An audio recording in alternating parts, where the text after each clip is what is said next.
Introducing first, fighting out of the blue corner. This man weighed in at 66 kilograms, holds a professional record of 3 wins, 2 defeats. He fights out of Sydney West Martial Arts under Luke Martin.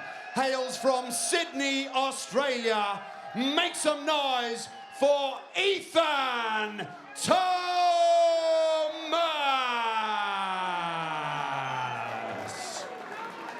And his opponent, fighting out of the red corner. This man weighed in at 66.1 kilograms, holding a record of 7 wins for 4 defeats.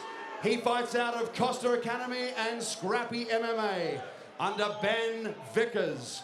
He hails from Belo Horizonte, Brazil, now calls Perth, Western Australia home. He is the current bantamweight eternal champion, stepping up to flyweight tonight. Make some noise for Rod Costa!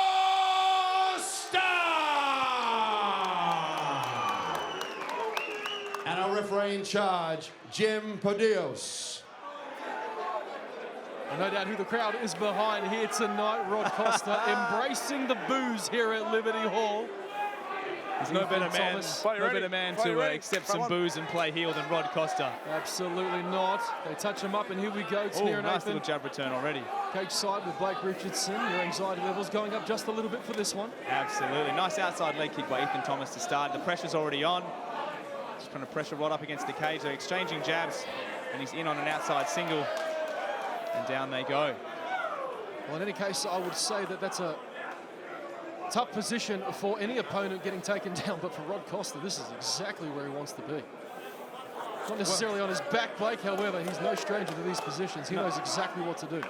No stranger, but listen, again, he hasn't fought anyone in MMA of the high credentials like Ethan Thomas. You know, he's used to being the man that leads the dance, and Ethan seemingly leading the dance right here at this current moment. Pass from that guard is Thomas, landing some good strikes. Yeah, a nice 3/4 mount. It'll be good to see Rod get his left arm back into play with a nice frame, but again, he's a man with a wealth of experience. He knows what he's doing, getting those frames in. But Ethan, nice and aggressive to start this first round. Getting Rod's butt to the mat, and in the eyes of the judges, they'll be considering that for sure. Inside butterfly hooks for Rod. He's looking at possibly setting up a single X guard, but heavy hips and heavy pressure from Ethan Thomas. Looking to frame with that elbow and possibly land some. And this is a great start for the Sydney local. Absolutely. On top of Rod Costa. And as we make mention, this is a featherweight matchup. Rod Costa moving up a weight class from bantamweight. And Ethan has fought guys that have fought at welterweight, at lightweight as well. So, Rod looking to seemingly set up an omoplata here, but Ethan privy to it, getting the arm out of danger, and heavy pressure here from Ethan. But Rod's got that underhook on the right side. He's got the frame in with the left leg. I got to selfishly say, I mean, as someone who enjoys Brazilian Jiu-Jitsu and grappling, I mean, it's a pleasure to watch black belts go out, especially when there's a couple of punchies and kickies involved, if I dare say so. I can only imagine how you feel, Blake. It's an acquired taste, as they say. Nice elevation from Rod. Rod getting back to his feet quite easily, as we say. And down goes Ethan Thomas. Quite nice gently, I might there. add, but this is Costa's bread and butter. Squeezing one hook in there. Oh, he's lost that hook, and he's a bit high. He's got double underhooks, but he is high. Ethan knows it, and he's trying to shake off Rod. He's got that frame on the head. Oh, nice inversion there. He's got the chin strap. He's got to watch. He's open to knees there is Rod. He's not grounded at the moment. I can't see if the hand's down. No, he is open to those knees. And these Brazilian Jiu-Jitsu black belts, I mean, most MMA fighters in this position, they're looking to separate and do some damage. You've got to be careful. Absolutely. All it takes is a second and you got something locked up. There's a nice hard knee from Ethan Thomas. And another. Must have heard me.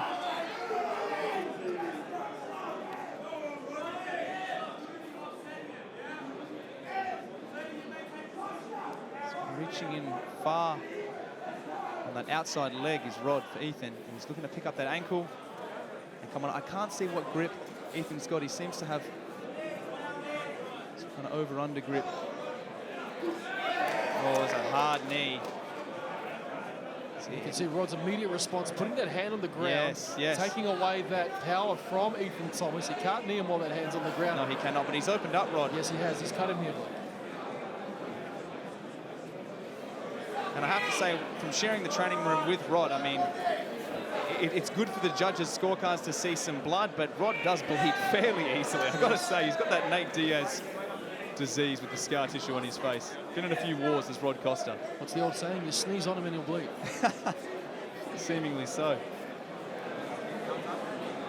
Final minute of round number 1. Total dominance in favour of Ethan Thomas, but Rod's done a good job of defending as he postures up now and lands a knee of his own. Nice knee on the separation. Oh, elbow, looks like it gets about behind the head a bit there, but referee all over it. Oh, it's a heavy chin strap from Rod and a guillotine threat. He's got a nasty guillotine, but the head has popped out and he's immediately on the omoplata, stepping over as Ethan Thomas. This is high-level jiu-jitsu, people. Fantastic defense from Thomas. He won't be submitted that easy. Not in front of his home crowd anyway, Blake. No, no, but listen, we find Rod Costa on top. And look at these exchanges here, Rod. Landing a right hand on the exit there as we count down the final 10 seconds. Good head position from Rod here. And a good place to finish for Rod on the feet, the Eternal Bantamweight champion. Bravo Invitational and much, much more. The future of combat sports lives on UFC Fight Pass. Back to the action here in round 2. Explosive start for both these men. Explosive start and some nice counters from Rod. He opened up with sort of like a parry jab and then he followed it up with a nice 1-2 counter. Oh! He's in on the hips again. Attacking that neck again, Blake, looking for the guillotine. He is. He is, and it's difficult when someone as experienced as Ethan Thomas, he finds himself in top position here, but immediately to the frames, trying to swim in butterfly hooks. He's got the frame on the hips there, trying to find some separation, but it's the same story as round 1, Ethan Thomas. The pressure paying dividends, getting into the ground, but oh, he's seemingly, has he got that arm? He seems like he's got that on the platter, or he's attacking legs here, or possibly a heel hook, looking to set that up. Oh, you got to be careful when you're here. Ethan's landing some big shots there. He's not out of the woods yet, but he continues to land. Yes, and the cage is causing problems for Rod, but he looks to build up to attack the hips and come up and attack that leg. Now, when your knee's in this compromised position, you saw it when Rod won the bantamweight title against Sean Etchell. I mean, it doesn't take much torque to get some damage going on that knee. Ethan knows it too. He's paying respects to it. He's trying to build back up, but he doesn't want to do anything too rash. But a couple of little shots will let Rod think about advancing position. Oh, you can see the torque on the knee there. He's got the legs triangled, does Rod. Gosh, that is unreal. Yes. And over a black belt's career, no knee gets out unscathed, Tanira. No knee gets out unscathed. Not in the game these days. The question is now, can Rod use that to try and come up and build up on top? Ethan seemingly shutting down the come up. Oh, he's got a nice body lock here. He's got double unders. Does Rod? Now he needs to keep him from getting that overhook, try and keep building up. But he's got his leg triangled on the outside, you see, Tanira. It's quite difficult to build up yourself on that base when your legs are triangled on that side. Ethan's done a good job of sort of finding himself pressed up against the cage with Rod's head slightly exposed. Oh, and he's found the separation and he's back in on the pressure. Great job from Ethan Thomas. Halfway in round number 2, relentless would be the way to describe Ethan Thomas. Not giving Rod an inch to move. Not giving an inch there, but I've got to say, I mean, there was quite a submission offense there, trying to come up, and Ethan was the one on the back foot defending, landing some shots from the top, but nothing too significant. So credit given to both men. We'll see how the judges view that exchange there in round number 2.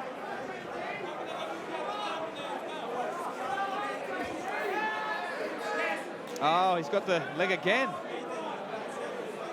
Opposite leg this time. And he's got that hook in as well, preventing Ethan. Oh, he's trying to step over now. And now he's in a better position with that leg triangle to try and build up against Ethan. These heavier guys, though, here at featherweight, they do not want to stay still, especially when they've got the know-how. The size advantage well and truly in favour of Ethan Thomas.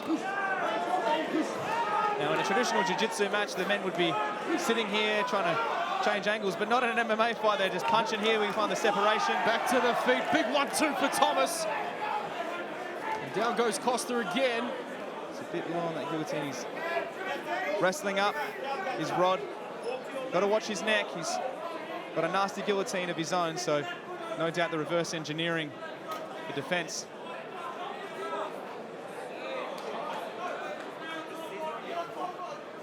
He's got to wrestle up, does Rod. 45 seconds to go of round number 2. Some beautiful jiu-jitsu reversals and exchanges here.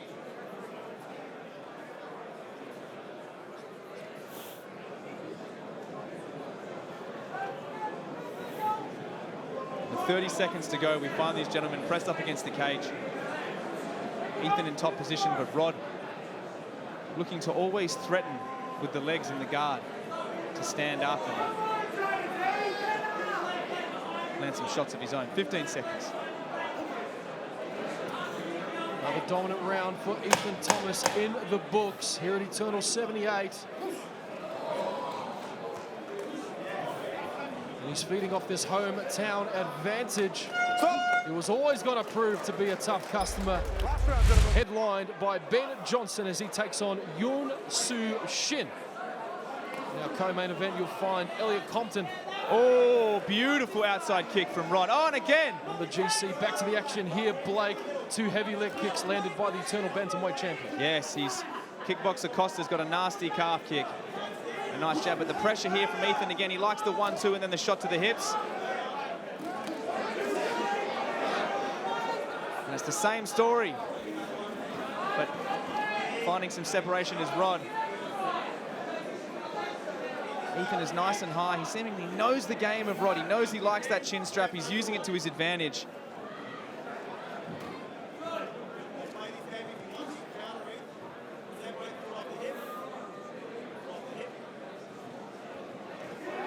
Oh, looking to fall back.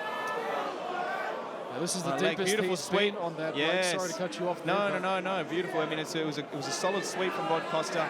Ethan Thomas aware of the danger. And look, he's built up, trying to get to the top position. But now Ethan threatening a submission of his own. He rolls with it. And Rod now. Now, the knee isn't too deep now. The deciding factor in a lot of these heel hook exchanges can be the depth in which the knee is. Now Rod looking for his patented smash pass, and he's already compromised the hips of Ethan Thomas here. And Rod loves to be in this position.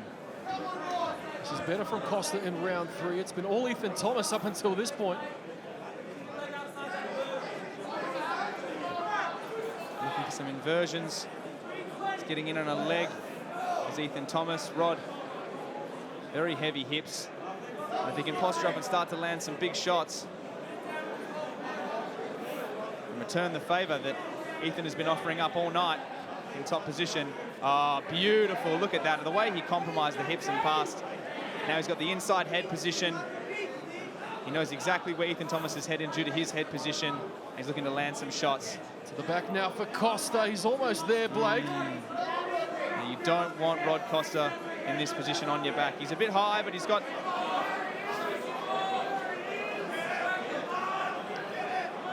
To find hooks is Costa, but he's got the double underhooks, but that...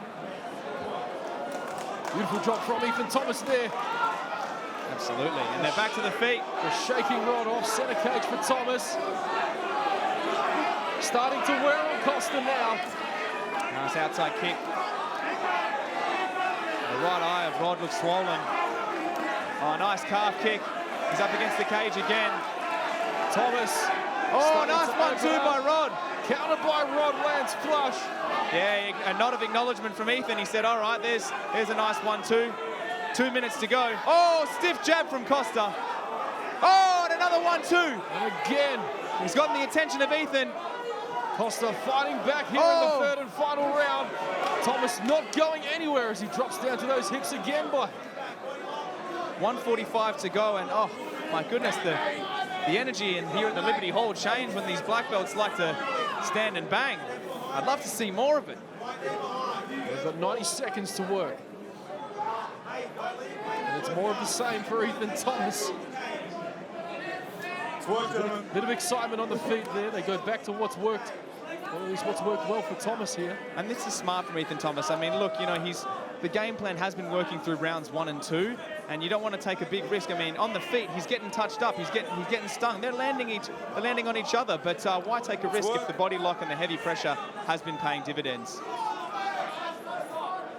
60 seconds to go. Let's see if we can find some separation or another beautiful jiu-jitsu exchange. Oh, outside trip from Costa. There we go. He's got one hook in, Blake. This is good for Costa. This is the best position he's been in when attacking the back so far. Will he have time, though? Just under a minute to work here. 45 seconds, and Ethan Thomas seems very good at shaking people off, but Rod's attacking that leg, looking to possibly stretch him out, landing a couple of cheeky shots.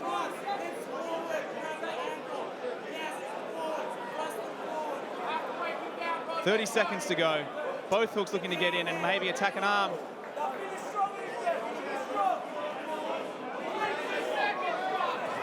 .20 seconds to go. And it's hard to imagine anything can be pulled off here. But the bantamweight king will not give in easily. 10 seconds to go. Well, he may have left it too late for Rod Costa, but he continues to attack that left leg. Ethan Thomas could be striking his way to victory here in Sydney. Rod Costa, Ethan Thomas, they go the distance. Great show from both men. And a show of respect. You see it there, embracing each other. Ladies and gentlemen, this bout has come down to the judges' scorecard. All judges scored this 30-27 for a unanimous decision. In the blue corner, Ethan